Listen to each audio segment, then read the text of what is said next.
சினிமால எப்படி வந்து ஹீரோ என்ட்ரி கொடுப்பாங்க அந்த மாதிரி பாட்டு போட்டுட்டு நான் என்னை யார் ஆளணுங்கிறத தாண்டி என்னை யார் ஆளக்கூடாதுங்கிறதுல மக்கள் கொஞ்சம் புரிதல் இருக்கணும். வேட்பாளர்கள் யாருன்னு கூட தெரியாது, யாருமே வரதே கிடையாது.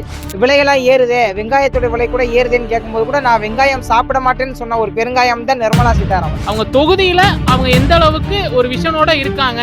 முற்போக்குத்தனமா யாரெல்லாம் வாக்குறுதி தராங்களோ அவங்களுக்குலாம் ஓட்டு போட தயாரா இருக்கு. 2000 2500 இப்படிலாம் வருதுல்ல. ஆமா, 5 வருஷத்துக்கு ஒருக்க தான் நம்ம பேசுறமே பிரச்சனையெல்லாம். இப்ப படிச்சிருக்கேன், எனக்கு கம்ப்ளைண்ட் கொடுக்க தெரியும். அப்ப பொதுமக்கள்லாம் என்ன பண்ணுவாங்க? இப்ப இது எல்லாமே நம்ம பெருமையா சொல்லிக்கிறோம்ல, திமுகனாலதான் நம்ம வந்திருக்கோன்ட்டு. இதை சொல்லிக்கிற அரசு இன்னைக்கு பாஜகவை வளர்க்கிறது இந்த RSS அப்படின்ற ஒரு சர்வாதிகாரம்.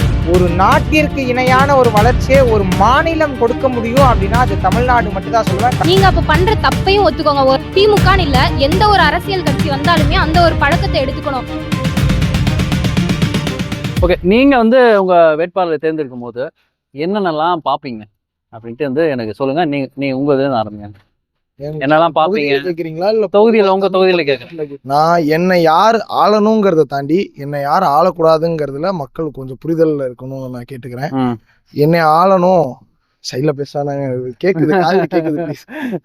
என்னை யார் ஆளணும் அப்படின்னு நான் தேர்ந்தெடுக்க வேண்டியது ஒரு பக்கம் இருந்தாலும் என்னை யார் ஆண்டக்கூடாதுன்னு ஒரு முக்கியமான விஷயம். நான் ஆரம்பத்துல சொன்னேன் இது இருமுனை போட்டி அப்படின்னு இருக்கனால இந்த வாட்டி திமுக அதோட யாரு யாரு ஆரம்பத்திலே சொன்னேன் திமுக அதிமுக டிவிக்கெல்லாம் இதுல கிடையாது. இல்லப்பா, என்டிகே அடுத்த வாட்டி நெக்ஸ்ட் டைம் பார்ப்போம். ஓகே சரி. இத்தனை வருஷம் இந்த கட்சி இந்த கொள்கை தூக்கி நிப்பாட்டினது என்ன அப்படிங்கிறது எனக்கு தெரியும். என் முப்பாட்டனா என் பாட்டேன் அவங்க சூத்திரன்ற பேர்ல இருந்து வெளியே கொண்டு வந்து அவங்கள படிக்க வச்சு அவங்களுக்கு சத்து மாவு கொடுத்து சோறுட்டி வளர்த்து அவங்க வீட்டு பெண்களுக்கே சொத்துல சம உரிமை கொடுத்து அங்கேருந்து இது திரும்ப என்னோட அதாவது இந்த எங்கள் அப்பா ஸ்தானம் எங்கள் அப்பா வயசில் இருக்கவங்களுக்கு பஸ் பாஸ் கொடுத்து அவங்கள படிக்க வச்சு எங்கள் வீட்டில் யாரும் படிக்கலையா முதல் பட்டதாரி வச்சுக்க உனக்கு 25,000 அப்படி இல்லையா சுத்தமாக உனக்கு ஃபீஸே இல்லை அதை கொண்டு வந்து இன்னைக்கு இவ்வளோ தூரம் தூக்கிட்டு வந்து நிப்பாட்டியிருக்காரு தமிழ்நாட்டை. அப்படின்றப்ப என் ஓட்டு திமுகவுக்கு அப்படின்னு நான் இதை வச்சு சொல்கிறேன். அதை தாண்டி ஸ்டாலின் என்ன பண்ணிட்டாருங்கிறது நம்ம எல்லாத்துக்குமே தெரியும். அன்றாட ஒரு 1000 ரூபாங்கிறது உங்களுக்கு எவ்வளோ சின்ன அமௌண்ட்டாக தெரிஞ்சாலும் ஒரு 12 மாதம் அப்படின்னு பார்த்தீங்கன்னா அது 12,000 ரூபா. அது வந்து எவ்வளோ பெரிய காசுங்கிறது அப்போ தான் நமக்கு தெரியும். அதே மாதிரி ஒரு மாதத்துக்கு 1000 ரூபா தமிழ் புதவன் ஸ்கீம்லேயும் புதுமை பெண் இதுலேயும் கொடுக்குறாங்க அப்படின்னா அந்த 1000 ரூபா அந்த பொண்ணுக்கு நாப்கின் வாங்க அந்த மாதத்துக்கு உதவுங்கிறது, அந்த பையனுக்கு நோட் புக் வாங்க உதவுங்கிறது என்னோட உள் சிந்தனை. இதை வந்து ஒரு அப்பா ஸ்தானத்துலேருந்து ஸ்டாலின் கொடுக்குறாருங்கிறது எனக்கு ரொம்ப பெருமையாக இருக்குது. ஆக்சுவலி ஒரு திமுக காரணம் இது. நான் திமுகவுக்கு நான் ஓட்டு போடுறேன் அப்படிங்கிறதுக்கான ரீசன் என்னை யார் ஆளக்கூடாது அப்படிங்கிறத நான் அதிமுக வைக்கிறேன். ஏன் அதிமுகவை நான் வைக்கிறேன் அப்படின்னா அண்ணா திராவிட முன்னேற்ற கழகம் இதுக்கு முன்னாடி திராவிட சித்தாந்தத்தில் இருந்துச்சு. ஆனால் இன்னைக்கு அப்படி கிடையாது. நீங்கள் ஒரு மாதத்துக்கு முன்னாடி பார்த்தீங்கன்னா டெல்லியில் ஒரு பையனை அடித்து கொண்டாங்க நடு ரோட்டில். காரணம் அந்த பையன் முஸ்லீம். 4 நாளைக்கு முன்னாடி நோம்புறது ஒரு பெண்மணி வாயில் நான் அதை சொல்ல முடியாது சரக்கையும் ஊற்றி நீ குடின்னு சொன்னாங்க. இதனால் நான் வந்து பயப்படுறேன், அச்சப்படுறேன். என் ஊரில் நாளைக்கு எனக்கும் முஸ்லீம்ஸ் ஃப்ரெண்ட்ஸ் இருக்காங்க, ஏகப்பட்ட பேர் இருக்காங்க. நான் போனேன்னா மாமா அத்தா எல்லாத்தையும் அப்படி தான் கூப்பிடுவேன். நீ என்னதான் ஆனாலும் தமிழ்நாட்டில் அந்த மாதிரி மதக்கலவரம் ஏற்பட நான் விடமாட்டேன். அதுக்கு என்னோட ஒரு ஓட்டு முக்கியமாக இருக்கும் அப்படின்னா என் ஓட்டு நான் திமுகவுக்கு போடுவேன். Super super nice. அடுத்து இப்போ அண்ணா சொன்ன மாதிரி யார் ஆளணும் அப்படின்றத தாண்டி என்னை யார் ஆளக்கூடாது அப்படின்றதுல நானும் உறுதியாக இருக்கிறேன். என்ன எதுக்காக அப்படின்னா நம்மளை யார் ஆளணும் அப்படின்றத பார்க்கும்போது பெரியாருக்கு முன்னாடி இருந்து வந்தவங்க எல்லாருமே திராவிட சிந்தாந்தத்தில் இருந்தவங்க. நான் யார் ஆளக்கூடாதுன்னு பார்க்குறேன்னா இந்த பிஜேபி கூட்டணி. எதுக்காக அப்படின்னா ஒரு RSS அப்படின்ற ஒரு பயங்கரவாத ஒரு சிந்தாந்த ஒரு அமைப்பு ஒன்னா இருந்த ஒரு மனுஷ கூட்டத்தை 3ஆ பிரித்து அதில் ஒரு இனம் நானு பட்டையை போட்டுட்டா நான் தான் இந்த நாட்டை ஆள போகிறேன், நான் தான் இந்த நாட்டில் முக்கியமானவன் அப்படின்ற ஒரு அமைப்பு. அந்த RSS அப்படின்ற சாதாரண அமைப்பு இல்லை, ஒரு இந்துத்துவ அமைப்பு இல்லை, அது ஒரு பயங்கரவாத அமைப்பு, அது ஒரு சர்வாதிகார அமைப்பு. RSS அப்படின்ற ஒரு சர்வாதிகார அமைப்பு இருக்கிற வரைக்கும் நான் அவங்க ஆளக்கூடாதுன்னு தான் சொல்லுவேன். இப்போ இந்த RSS தான் பாஜக உருவாக்குச்சா அப்படின்னு கேட்டால் RSS பாஜக உருவாக்கலை. பாஜகவோட துவக்கம் நல்லா இருந்துச்சு. இன்னைக்கு பாஜகவை வளர்க்கிறது இந்த RSS அப்படின்ற ஒரு சர்வாதிகார அமைப்பு. RSS பிரான்ச் தான் பிஜேபி. அதான் நான் என்ன சொல்றேன்னா, இப்ப இந்த நான் யாருக்கு ஓட்டு போறேன் அப்படின்னு நீங்க கேட்டீங்கல்ல, எதை பார்த்து நீங்க ஓட்டு போறீங்க அப்படின்னா, நான் எங்களுக்கு ஒரு திட்டம் கிடைக்குதா அப்படின்றத நான் பார்ப்பேன். அதாவது இவங்க ஆட்சிக்கு வந்தா, இப்ப அண்ணன் விஜய் அவர்கள் வராரு அப்படின்னா, இன்னும் அவர் திட்டங்களை சொல்லலை. இப்பதான் 1, 2 சொல்லியிருக்கிறார். இனி அவரோட முழுசா திட்டங்கள் இருக்கும். அந்த திட்டத்துல டிஎம்கேவை தாண்டி டிவிகேல நிறைய திட்டங்கள் இருந்துச்சுன்னா, மோஸ்ட்லி கல்லூரி மாணவர்கள் அவங்க பக்கம் சாயல் இருக்கும். ஆனா அதை தாண்டி டிஎம்கேல ஏற்கனவே உருவாக்கப்பட்ட திட்டங்கள் இருக்குல்ல, இந்த நான் முதல்வன், புதுமை பெண், தமிழ் புதன், இந்த ஏதாவது ஒரு திட்டத்துல வேற கட்சி ஆட்சிக்கு வந்துச்சு அப்படின்னா அந்த ஒரு திட்டத்தை கேன்சல் பண்ணா கூட போதும், தமிழ்நாட்டுல ஏகப்பட்ட எதிர்ப்பு குரல் வரும். ஏன்னா இந்த மாதிரி திட்டங்கள்ல இன்னைக்கு அதான் ஒரு நாட்டிற்கு இணையான ஒரு வளர்ச்சியை ஒரு மாநிலம் கொடுக்க முடியும் அப்படின்னா அது தமிழ்நாடு மட்டும் தான் சொல்லுவேன். கடந்த 5 ஆண்டுகளை சொல்லுவேன். ஜெர்மனி பிரதமர் ஒரு நியூஸ் சேனலுக்கு பேட்டி கொடுத்துருக்கிறாரு. எங்க நாட்டை விட 2% ஒரு மாநிலம் பொருளாதாரத்துல மேம்பட்டிருக்கு அப்படின்னு சொல்லி தமிழ்நாடு குறிப்பிட்டு சொல்றாரு. காலை உணவு திட்டம் அப்படின்றது ஃபர்ஸ்ட் நஷ்டத்துல போகக்கூடிய ஒரு திட்டம் அப்படின்னு பிஜேபி கூட்டணியில் இருக்கக்கூடிய ஒரு ஒன்றிய அமைச்சர் சொன்னாரு. ஏன் இந்த மாதிரிலாம் கேட்குறீங்க அப்படின்னு கேட்கும்போது கூட, விலையெல்லாம் ஏறுதே, வெங்காயத்தோட விலை கூட ஏறுதேன்னு கேட்கும்போது கூட, நான் வெங்காயம் சாப்பிட மாட்டேன்னு சொன்ன ஒரு பெருங்காயம் தான் நிர்மலா சீதாராமன். அதெல்லாம் நான் மறுக்கவே மாட்டேன். இப்ப காலை உணவு திட்டம் அப்படி கொடுக்குறாங்க அப்படின்னா, இந்த காலை உணவு திட்டம் இன்னைக்கு தமிழ்நாட்டை தாண்டி இந்தியாவோட எல்லையை தாண்டி ஒரு நாட்டுல செயல்பட்டு இருக்குது அப்படின்னு சொன்னா, நம்மளுடைய திட்டம் நமக்கு மட்டும் பயன்படாம மற்றவர்களுக்கும் பயன்படுதே அப்படின்ற ஒரு எண்ணத்துல நான் டிஎம்கேக்கு ஓட்டு போடுவோம் அப்படின்னு சொல்லி. இதுல என்னோட பொதுவான கருத்து என்னன்னா, திமுகவோ அதிமுகவோ டிவிகேவோ எந்த ஒரு இயக்கமா வேணா இருக்கலாம். மக்கள் வந்து அவங்க அவங்க தொகுதியில யாரு என்ன ஒரு திட்டம் செஞ்சிருக்காங்க, செய்ய போற விஷயத்துல அவங்க விஷன்ல எப்படி தெளிவா இருக்காங்க, அவங்களோட கொள்கைகள் திட்டங்கள் எப்படி இருக்கு, அதாவது அந்த தொகுதியில அவங்களோட செயல்பாடு என்ன, இதை பார்த்து கூட வாக்களிக்கலாம். பொதுவான அவங்க கட்சியோட செயல்பாடுல ஒரு முன்ன பின்ன இருந்தாலும் அவங்க தொகுதியில அவங்க எந்த அளவுக்கு ஒரு விஷனோட இருக்காங்க, நான் அப்படிதான் வாக்களிப்பேன். அவங்க தொகுதியில அவங்களுக்கான விஷன் எப்படி இருக்கு, இதுக்கு முன்னாடி என்ன செஞ்சிருக்காங்க, இதுக்கப்புறம் என்ன செய்ய போறாங்கிறதுல அவங்க தெளிவா இருக்காங்க, அவங்கள்ட்ட ஒரு நேர்மை இருக்குன்னா அந்தந்த தொகுதி வாரியா அந்த மக்கள் சிந்திச்சு கண்டிப்பா வாக்களிக்கலாங்கிறது என்னோட எண்ணம். அது எந்த கட்சியா இருந்தாலும் சரிதான். அதாவது இப்போ எல்லாரும் சொன்ன மாதிரி இந்திய வரைபடத்துல, அதாவது என் தமிழக வரைபடத்துல ஒரு புள்ளி தான் எங்க ஊர். எங்களோட ரொம்ப கிராமம், ஒரு காடு, அந்த சுத்தி வயல், நடுவுல கிராமம், 2 தெருவு தான். அதுக்கு இல்லை. அதாவது நான் எப்படி சொல்றதுன்னா, எங்களுடைய தொகுதி தலைவர் தலைமை கொறடா கோவி செலியன், அவர் தான் எங்களுடைய தொகுதி. அவர் எனக்கு விவரம் தெரிஞ்சதுலேருந்து, எனக்கு அப்போ தெரியலை விளையாட்டுத்தனமா, இப்போ எனக்கு தெரிஞ்சதுலேருந்து, என் தாத்தா காலத்தில் வாட்டர் டேங்க் கட்டினதுலேருந்து இன்னைக்கு நான் இங்கே நின்று பேசுறது வரைக்கும் அதுக்கு காரணம் டிஎம்கே தான். எத்தனை திட்டங்கள், நிறைய சொல்றதுக்கு நிறைய இருக்கு. இத்தனை திட்டங்களையும் நான் பயன்பெற்றிருக்கேன். யாருக்கு எப்படியே தெரில, நான் எனக்கு என் குடும்பத்தில் நான் பயன்பெற்றிருக்கேன். அதனால நான் டிஎம்கேக்கு தான் வாக்களிப்பேன். ஊர் பேர் சனப்பாடு, அணக்குடி ஊராட்சி, சனப்பாடு, திருவிடைமருதூர் தாலுக்கா. இந்தியாவில் தமிழ்நாடு நல்லா இருக்கு, உலகளாவே பேசு பொருளாக தமிழ்நாடு மாறி இருக்கு. தமிழ்நாட்டில் ஆட்சி நல்லா இருக்கா? நல்லா இருக்கு. இருந்தாலும் என்னுடைய சில வேதனை, என்னோட கிராமத்தில் மின்சார வசதி கிடையாது. எப்படி சொல்கிறேன்னா, மின்சார வசதி வீட்டுக்கு வீடு இருக்குது. ஆனால் என் தெருவுக்கு போகிற வழியில் ஸ்ட்ரீட் லைட் போடல. அதில் ஒரு கோரிக்கையாக வைக்கிறேன். இதில் நான் ஒரு குறையாக சொல்லலை, நான் கோரிக்கையாகவே சொல்கிறேன். வஞ்சியூரில் அந்த கிராமத்துக்கு போகிற வழியில் இருக்கக்கூடிய அந்த ஸ்ட்ரீட் லைட்டை நீங்கள் போட்டு கொடுங்க நான் கேட்குறேன். வஞ்சியூர் கிராமத்தில் ஸ்ட்ரீட் லைட் போட்டு கொடுங்க. அப்புறம் அதுக்கு போகிற வழியில் ஒரு லைப்ரரி ஒன்று இருக்குது, அந்த லைப்ரரியை சரி செஞ்சு தரணும்.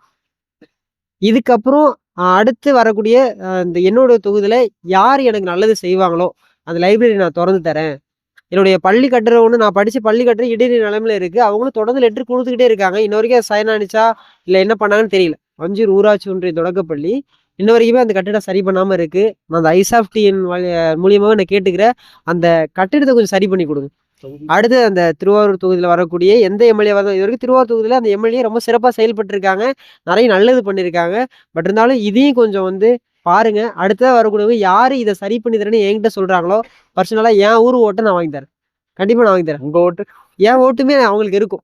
யார் நான் அந்த தொகுதியை நான் சரி பண்ணி தரேன், யார் நான் அந்த பள்ளிக்கூடம் சரியாக கட்டி தரேன், இந்த நூலகத்தை நான் சரியாக அமைச்சு தரேன், இந்த சாலையில் அவங்களுக்கு சரியாக போட்டு தரேன்னு, இது மாதிரியான மாணவர்களுக்கு பயன்படக்கூடிய வகையில், அந்த ஊருக்கு பயன்படக்கூடிய வகையில் முற்போக்குத்தனமாக யாரெல்லாம் வாக்குறுதி தராங்களோ அவங்களுக்கெல்லாம் நான் ஓட்டு போட தயாராக இருக்கும். அதை விட்டுட்டு அவங்க ஓட்டு எல்லா கட்சிக்கும் இருக்குமா?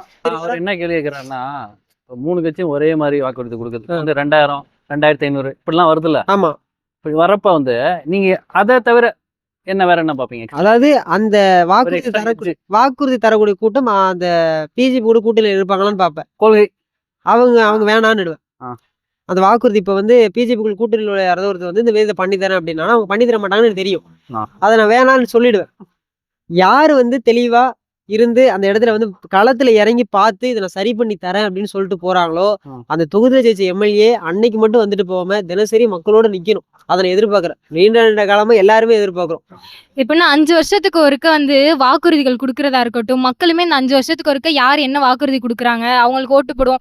5 வருஷத்துக்கு ஒருக்க தான் நம்ம பேசுறமே பிரச்சனையெல்லாம். அதுக்கு இடையில பேசவே மாட்டோம். இப்போ வந்து தெருவில் வந்து லைட்டு சரியில்லை, ஓடுற பஸ் சரியில்லை அப்படிலாம் ஏதாவது கேட்டா, இப்போ இன்ஸ்டாகிராம்லயுமே ஏதாவது போஸ்ட் போட்டா கூட இவ்வளோ பேசுறல, நீ இன்ஸ்டாகிராம்ல போடுறதுக்கு நீ வந்து போய் கம்ப்ளைண்ட் கொடுக்க வேண்டியது. இப்போ படிச்சிருக்கேன், எனக்கு கம்ப்ளைண்ட் கொடுக்க தெரியும். அப்போ பொதுமக்கள்லாம் என்ன பண்ணுவாங்க? இன்னும் வந்து பள்ளிக்கூட வாசலுக்கே போகாதவங்க இன்னும் நிறைய பேர் இருக்காங்க.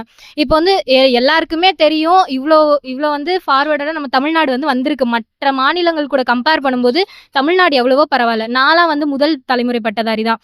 அப்ப அந்த அளவுல வந்து திமுக வந்து பாராட்டணும் தான். ஆனா ஒவ்வொரு கவர்மெண்ட் வந்து இப்போ இது எல்லாமே நம்ம பெருமையா சொல்லிக்கிறோம்ல, திமுகனாலதான் நம்ம வந்திருக்கோன்ட்டு. இத சொல்லிக்கிற அரசு என்ன ஒத்துக்கணும்னா, இன்னுமே வந்து நிறைய கிராமங்கள்ல பள்ளிக்கூட வாசலுக்கே போகாத மாணவர்களும் இருக்காங்க. இன்னும் எத்தனையோ கிராமங்களுக்கு பேருந்து போகாத கிராமமும் இருக்கு, மருத்துவ வசதி இல்லாத கிராமமும் இருக்கு. அதெல்லாம் 5 வருஷத்துக்கு ஒருக்கதான் வெளியிலே வருது. அது இப்பெல்லாம் இன்ஸ்டாகிராம் இருக்கனாலதான் தெரியவே வருது. இல்லைன்னா அதுவுமே நமக்கு தெரியறது இல்ல. அரசு என்னன்னா அதையுமே இன்னும் கொஞ்சம் அடுத்த நிலைக்கு கொண்டு வந்தா நல்லா இருக்கும். ஏன்னா வந்து வாக்குறுதியோட மட்டும் இல்லாம அதை பண்ணா நல்லா இருக்கும். 5 வருஷத்துக்கு ஒருக்க இப்போ வந்து வேட்பாளர்கள்லாம் இருக்காங்கல்ல, வேட்பாளர்கள் யாருன்னு கூட தெரியாது, யாருமே வரதே கிடையாது. அந்த 5 வருஷத்துக்கு ஒருக்க ஏதோ சும்மா வந்து நான் இந்த ஆட்டோல எல்லாம் பாட்டு போட்டுட்டு சினிமால எப்படி வந்து ஹீரோ என்ட்ரி கொடுப்பாங்க அந்த மாதிரி பாட்டு போட்டுட்டு நான் இந்த கட்சின்னு ஒவ்வொரு நாள் இனிமே ஊர்வலம் மாதிரி வருவாங்க. அப்ப மட்டும்தான் இவங்க யாரு, இவங்க பேர் என்ன அப்படின்றது தெரியுமே தவிர மத்த நாள்லாம் தெரியாது. யாருமே உண்மையா இதான் வரது கிடையாது. யாராவது கம்ப்ளைண்ட் கொடுக்கணும்னா யார்கிட்ட போய் கொடுக்கணும்? கவுன்சிலர்கிட்ட கொடு, பிரசிடென்ட்ட கொடு, அங்க கொடு, இங்க கொடு, கலெக்டர் ஆபீஸ்ல கொடும்பாங்க. மனுவா கொடுத்தே மக்களோட வாழ்க்கை போகுமே தவிர 100ல 1 பிரச்சனையை தான் சரி பண்றாங்க. அந்த மாதிரி சரி பண்றவங்களும் இருக்காங்க. ஆனா வந்து தன்னோட குடும்பத்துக்கு கன்னியாகுமரியில இருக்கட்டும் சரி, கனிம வளம் சுரண்டல் நடக்குது, திருச்சியில என்னென்னவோ கவர்மெண்ட்டுக்கு போஸ்டிங் வாங்கி தரேன்னு சொல்லி கொள்ளையடிக்கிறதும் சரி, இந்த மாதிரி அதே கட்சியில நல்லது பண்றவங்க இருக்க மத்தியில இந்த மாதிரி கோடியா தன்னோட குடும்பத்துக்கும் சம்பாதிக்கிறவங்க இருக்காங்க. அப்ப என்ன ஆகுதுன்னா மொத்தமா ஒரு நல்லா போயிட்டு இருக்க ஒரு கட்சி மேல மொத்தமா ஒரு பழி வர்றதுக்கான இது இருக்கு. அப்போ மக்கள் வந்து எங்க போவாங்க? அப்போ இதெல்லாம் என்ன பண்ணுன்னா, அரசியல் கட்சிக்கு வரவங்க வந்து மக்களுக்காக சேவை பண்றதுக்காக தான் வராங்க. அதை இன்னும் கொஞ்சம் மக்களுக்காக பண்ணா தமிழ்நாடு இன்னும் மேல போகும். அப்ப படிக்காதவங்க இன்னும் படிப்பாங்க. அவங்களுக்கான அடிப்படை வசதிகளை ஏற்படுத்தி கொடுக்கணும். இவங்க வந்து கொடுக்குற திட்டங்கள், அந்த ஊக்கத்தொகை, மாணவர்களுக்கு 1000 ரூபாய் கொடுக்கறது, அது எல்லாமே நல்லா தான் இருக்கு. அதெல்லாம் வந்து இந்த இலவச பேருந்து அதெல்லாம் எல்லாருக்குமே ரொம்ப பயன்பாடு உள்ளதுதான். இன்னுமே இதுக்கப்புறம் எத்தனை கட்சிகள் வந்தாலும் அதை கண்டிப்பா ஃபாலோ பண்ணுவாங்க தான். ஏன்னா அந்த மாதிரி ஒரு முன்னோடி திட்டங்கள் அதெல்லாம் நம்ம வந்து பாராட்டணும் தான். ஆனா அடிப்படை வசதிகளை இன்னும் கொஞ்சம் பூர்த்தி பண்ணா அரசு வந்து நல்லா இருக்கும். உண்மைதான். அடிப்படை வசதிகள் பூர்த்தி செஞ்சா அது நல்லா இருக்கும்னு சொல்லி சொன்னீங்க. ஆனா அந்த திராவிட முன்னேற்ற கழகம் ஆட்சிக்கு வர்றதுக்கு முன்னாடி இருந்த சதவீதத்துக்கும் இப்ப இருக்கிற சதவீதத்துக்கும் குறைவு. புதுக்கோட்டை இப்போ உங்களுக்கு தெரிஞ்சிருக்க வாய்ப்பு இருக்குன்னு நினைக்கிறேங்க. யாருக்காவது ஒருத்தருக்காவது புதுக்கோட்டைக்கு பக்கத்துல ஒரு கிராமம், அந்த கிராமத்துடைய பேர் எனக்கு சரியா தெரியலண்ணா. அந்த கிராமத்துக்குள்ள இந்த ஒரு நம்ம எல்லையை தொடருக்கு முன்னாடி செப்பலை கழட்டி வச்சுட்டு போயிடணும், காலெல்லாம் கழுவிட்டு தான் உள்ள போகணும். ஒரு குறிப்பிட்ட வழக்கங்கள்லாம் இருக்கு, அது பின்பற்றி தான் போகணும். அது என்னைக்கு திராவிட முன்னேற்ற கழகம் இந்த அரசு வந்ததுக்கு அப்புறம் இந்த ஆட்சிக்கு தெரிய வந்துச்சோ, அதுக்கப்புறம் அங்க இருக்கக்கூடிய ஒரு நூலகத்திற்கு பெரியார் நூலகம்னு பேர் வச்சாங்க. அதுக்கப்புறம் அங்க நுழைவாயில பெரியார் செலவு வச்சாங்க. இன்னைக்கு அந்த வழக்கங்கள் இல்லை. யார் வேணா செப்பலை போட்டு உள்ள போகலாம், எந்த சாதி வேணா உள்ள போகலாம், இந்த சாதி வேணா அங்க வீடு குடிமாறலாம், யார் வேணா இடம் வாங்கி கட்டலாம் அப்படின்றத தெரிஞ்சுக்கணும். அங்க இருக்கக்கூடிய ஒரு சில சாதியினர் அங்க உள்ள ஸ்கூலுகளுக்கே போய் படிக்க முடியல. அந்த கிராமத்துல ஒரு ஸ்கூல் இருக்கு, அந்த ஸ்கூல்ல ஒரு குறிப்பிட்ட சாதியினர் நிறைய இருக்கிறதுனால இந்த சாதி தான் படிக்கணும், மற்ற சாதியெல்லாம் படிக்க கூடாது அப்படின்னு ஒரு இது வச்சிருந்தாங்க. முதல்ல அந்த இது நடக்கும்போது முதல்ல அந்த பள்ளியில இருக்கக்கூடிய தலைமை ஆசிரியரை நீக்கிட்டு வேற இடத்துக்கு மாத்திட்டு அந்த பள்ளிக்கு ஒரு தாழ்த்தப்பட்ட ஒரு இனத்தை சேர்ந்த ஒருவர் தலைமை ஆசிரியராக நியமனம் செய்யப்பட்டார். அதுக்கு பிறகும் அந்த புதுக்கோட்டை மாவட்டத்தில் இருக்கக்கூடிய அந்த கிராமத்துல எல்லா சாதியினரும் படிக்கக்கூடிய வகையில் அந்த பள்ளியானது உருவாக்கப்பட்டது. இப்ப முன்னாடி ஒரு 10% இந்த மாதிரி இருக்குது அப்படின்னாக்க இன்னைக்கு வெறும் 4% 3% தான் இருக்கும். இன்னையும் நான் வேணா உறுதியா சொல்லுவேன், திரும்பவும் திராவிட முன்னேற்ற கழகம் தான் ஆட்சிக்கு வரும். அப்படி ஆட்சிக்கு வந்துச்சுன்னா இதுல 2%-லேருந்து 2.5% இன்னும் குறைஞ்சிரும். முழுசா குறைய கூட வாய்ப்பு இருக்கு. யாரு வேண்டுமானாலும் இனி படிக்கலாம். இந்த கல்வி வயதுக்கு வந்துட்டு தடை இல்லைன்னு சொல்லுவாங்களா, அது வேணா வர தேர்தலில் வர தேர்தல் இல்லை, வர ஆட்சியில திராவிட முன்னேற்ற கழகம் உறுதி செய்யும். அவர் சொன்னது போல எப்படி எல்லாருமே படிக்கலாம் அப்படின்ற ஒரு திட்டத்தை அன்னைக்கு கொண்டு வந்து முன்வைச்ச பெரியாரையும், அதை ஃபாலோ பண்ணி வந்த அண்ணாவும், அதை ஃபாலோ பண்ணி வந்த கலைஞரும், இன்னைக்கு அதை அப்படியே பின்பற்றிட்டு இருக்க ஸ்டாலினும் நடந்துட்டு தான் இருக்கு. நீங்க நினைக்கிற மாதிரி படிப்பு அப்படிங்கிறது யாருக்கும் குறையலாம் இல்லை, படிப்பு அதிகரிச்சிருக்கு. நீங்க நீங்க இந்தியாவில் எடுத்துக்கிட்டீங்க அப்படின்னா, மற்ற ஸ்டேட்டோட நீங்க கம்பேர் பண்ணும்போது தமிழ்நாடு டாப் ஃபர்ஸ்ட்ல இருக்கு. எதுல? மேல் படிப்பு படிக்கிறதுல, 12th மேல கிராஜுவேட் ஆகுறதுல தமிழ்நாடு டாப் ஃபர்ஸ்ட்ல இருக்கு. சரிங்களா? அதே மாதிரி பெண்கள் படிக்கிறதுல 47% உயர்ந்திருக்கு. கொஞ்சம் நஞ்சலாம் இல்லை, கிராஜுவலி இன்க்ரீஸ் ஆயிருக்கு. 47% வரைக்கும் அதிகமாயிருக்கு. அதனால படிக்கலை அப்படிங்கிறத வந்து நான் மறுக்கிறேன். மற்றபடி நீங்க சொன்னதை நான் அக்செப்ட் பண்ணிக்கிறேன்.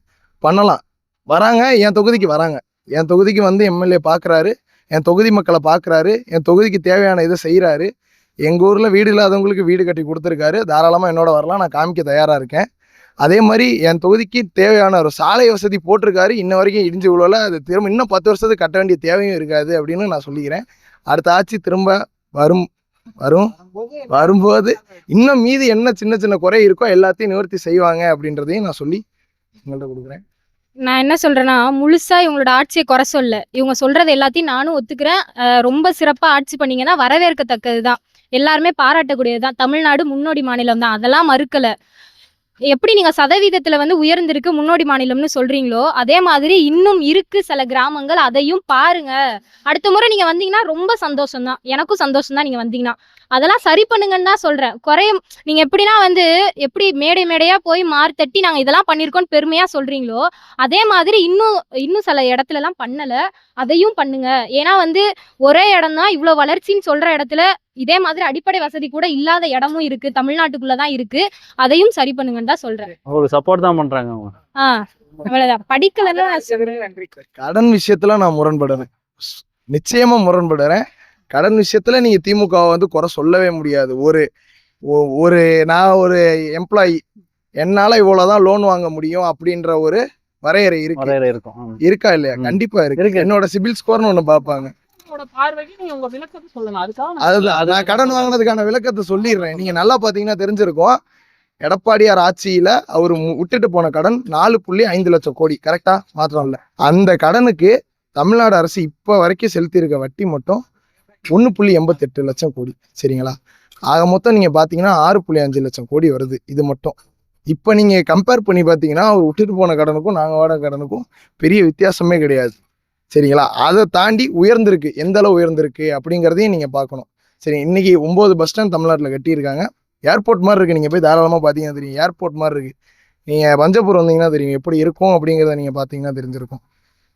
அதையும் தாண்டி இந்த மாதிரி மேல் படிப்பு அதே மாதிரி சதவீதம் உயர்ந்திருக்கு. எக்ஸ்போர்ட்டிங், காட்டன் எக்ஸ்போர்ட் பண்றது, டெக்ஸ்டைல் எக்ஸ்போர்ட் பண்றது தமிழ்நாடு டாப் ஃபர்ஸ்ட்ல இருக்கு. மேனுஃபேக்சரிங்ல தமிழ்நாடு டாப் ஃபர்ஸ்ட்ல இருக்கு. சரிங்களா? ஜிடிபியில் டாப் செகண்ட்ல இருக்கு. மகாராஷ்டிரா ஃபர்ஸ்ட்ல இருக்கு. அது 12 கோடி, அவங்களோட பாப்புலேஷன் 12 கோடி, நம்ம 7 கோடி பேர்ல வச்சு நம்ம வந்து டாப் செகண்ட்ல இருக்கோம். அதனால நீங்க அந்த கடனை நீங்க சொல்ல முடியாது. ஒரு தமிழ்நாட்டோட ஜிடிபியை வச்சுதான் கடன் மத்திய அரசு கொடுக்கும். என்ன ஒத்துக்கணும், நான் தான் என்ன ஒத்துக்காம என்ன? அதாவது இந்த இயந்திரத்துறை இருக்குல்லண்ணா, இந்த இயந்திரத்துறை வந்துட்டு ஒரு மாநில அரசு இயந்திரத்துறையை முழுமையா தன்னோட கட்டுப்பாட்டுக்குள்ள கொண்டுட்டு வர முடியாது. எப்படியும் மேல் அரசு கூட ஒரு ஒப்புதல் போட்டு அவனோட அனுமதியெல்லாம் வாங்கி தான் பண்ண முடியும். ஆனா அதையெல்லாம் தாண்டி ஒரு கணினி இயந்திரத்துறையில முதல்ல கலைஞர் அவர்கள் என்ன பண்ணாரு அப்படின்னா, இது என்னது, இது மவுஸ் மாதிரி இருக்கா, அதை இது பண்ண, இது யாரு உருவாக்குறா அப்படின்னு கேட்டு ஒரு நிதியை திரட்டி ஒன்றிய அரசு கிட்ட ஒரு கலந்தாய்வும் பண்ணாம, ஒன்றிய அரசுடைய அதிகாரிகள் யாரையுமே கூப்பிடாம முழுமையான ஒரு உழைப்பை ஒரு மாநில அரசே போட்டு ஒரு கணினி இயக்கத்துறையில, ஒரு இயந்திரத்துறையில ஒரு தனி வரலாறு படைக்க முடியும் அப்படின்னா அது டைடல் பார்க் அப்படின்னு சொல்லுவோம். டைடல் பார்க். ஆனா நார்மலா அது பண்ணிட முடியாது, எந்த மாநிலமும் அது பண்ணிட முடியாது. இயந்திரத்துறையை பொறுத்த வரைக்கும் மட்டும் பார்த்தோம்னா ஒரு மாநில அரசு மேல் அரசு கேட்காம எந்த விஷயம் பண்ண முடியாது. ஆனா ஒரு கலந்தாய்வு கூட பண்ணாம முழுமையா நிறைவேற்றிய பிறகு இந்த மாதிரி நாங்கள் நிறைவேற்றி இருக்கிறோம்னு ஒரு கடமைக்கு சொன்னவர் கலைஞர் அவர்கள். அதை எங்கேயுமே நம்ம இருக்க மாட்டோம். இப்போ திரும்ப நீங்க என்ன பண்றீங்கன்னா, உங்களோட கட்சி பெருமையை தான் பேசுறீங்க. அதை எல்லாருமே ஒத்துக்கிறோமே. நீங்க தரையில இறங்கி யார்கிட்ட வேணா போய் ரோட்ல போய் கேளுங்க, பண்ணிருக்கீங்க, ஒத்துப்பாங்க அவங்களே. அப்படியே நீங்களே நீங்களே திரும்பி இல்ல, திரும்பி இல்ல. பண்ணிருக்கோம்னு அவர் சொல்லி வந்து கடன் ஒரு விஷயமா சொன்னார். ஆ. அதுக்கு இவர் பதில் சொன்னார். கடன் அதான் இருக்கு, என்ன சொல்றேன்னா அப்படின்ட்டு. அவங்களோட சாதனைகளை மட்டும் பட்டியல் போட்டுட்டே சரி, போறாங்க. நீங்க என்ன இவ்வளவு நினைக்கிறீங்க? கடனை பத்தி பண்ணிருக்கோன்றாங்க. நீங்க என்ன நினைக்கிறீங்க? கடனை பத்தி என்னன்னா அது வந்து பொதுமக்களுக்கு அது ஒரு திட்டம் கொண்டு வந்தாங்க. அது மூலியமா வந்திருக்கு. இது என்னன்னா இவ்வளவா குடுக்காம இன்னும் கொஞ்சம் குறைச்சிருக்கலாம். ஏன்னா கடன் வந்து இப்போ இதுக்கப்புறம் வர்றது நீங்க தான் சமாளிக்க போறீங்க. உங்க கட்சி வந்தாங்கன்னா கரெக்டா கொடுத்தா அவங்க ஏன் கடன் வாங்க போறாங்க? அந்த கேள்வி இருக்கு. ஏன்னா நமக்கு ஒன்றிய அரசுக்கும் நமக்கும் வேறுபாடு இருக்கு. அப்போ கடன் விஷயத்துல நானுமே உடன்படுறதான். ஏன்னா அவங்களுக்காக நம்ம வந்து புதிய கல்விக் கொள்கை வந்து ஏத்துக்க முடியாது. நான் என்ன சொல்றேன்னா ஒரு கட்சி வந்து சாதனைகளை மட்டும் ஏத்துக்கிறாங்க. நீ இதெல்லாம் பண்ணிருக்கோம். அது எல்லாருமே ஒத்துக்கிறோம். நீங்க அப்ப பண்ற தப்பையும் ஒத்துக்கோங்க. ஒரு அரசியல் கட்சின்றது எப்படி இருக்கணும்னா பண்ற நல்லதையும் ஒத்துக்கணும், பண்ற தப்பையும் ஒத்துக்கணும். இப்ப மக்கள் கிட்ட இருந்து ஒரு விமர்சனம் வருதா, இல்ல வந்து மற்ற கட்சிகள்ட்ட இருந்து ஒரு விமர்சனம் வருதா, அது நல்ல விமர்சனமா இருந்தா எடுத்துக்கோங்க. உங்க மேல தப்பு இருந்தா அதை திருத்திக்கோங்க. அதை வந்து திமுகன்னு இல்ல எந்த ஒரு அரசியல் கட்சி வந்தாலுமே அந்த ஒரு பழக்கத்தை எடுத்துக்கணும். மத்தவங்க சொன்னாங்கன்னா நம்மள குறை சொல்றதுக்காக சொல்றாங்கங்கிறது இல்ல. இன்னுமே சில குறைகள்லாம் இருக்கு. சில அடிப்படை வசதிகள்லாம் மக்களுக்கு இன்னுமே வர வேண்டி இருக்கு. அதை வந்து எடுத்துக்கோங்கன்னு தான் சொல்றேன். ஏன்னா எடுத்துக்கோ. இப்போ பெரியார்ல இருந்து பேசி பேசி பள்ளிக்கூடத்துக்கு இப்போ எல்லா சாதியுமே வந்து படிக்கணும். பெரியார்ல இருந்து அண்ணால இருந்து அம்பேத்கர்ல இருந்து எல்லாருமே கலைஞர்ல இருந்து எல்லாருமே சொல்லி சொல்லி இப்போ நான் வந்து இப்போ எத்தனை வருஷமா வந்து மக்கள் வந்து தமிழ்நாட்டுல இருக்காங்க. நான் தான் இப்போ என்னோட தலைமுறையில வந்து முதல் பட்டதாரினா அப்ப இன்னுமே வந்து படிக்க கூட போகாத நிலைமையில இருக்காங்க. அப்ப அவங்களையுமே நீங்க வந்து கருத்துல வச்சுக்கோங்க. ஒரே மாநிலத்துல இருக்கவங்க ஒருத்தன் அங்க இருக்கான், ஒருத்தன் இன்னும் எந்திரிக்கவே இல்லை. அதை தான் இன்னும் கொஞ்சம் சரிப்படுத்தணும்னு நான் சொல்றேன். ஓகே, கடைசியா ஒரு இது மட்டும் ஷார்ட்டா, ரொம்ப ஷார்ட்டா சொல்லுங்க.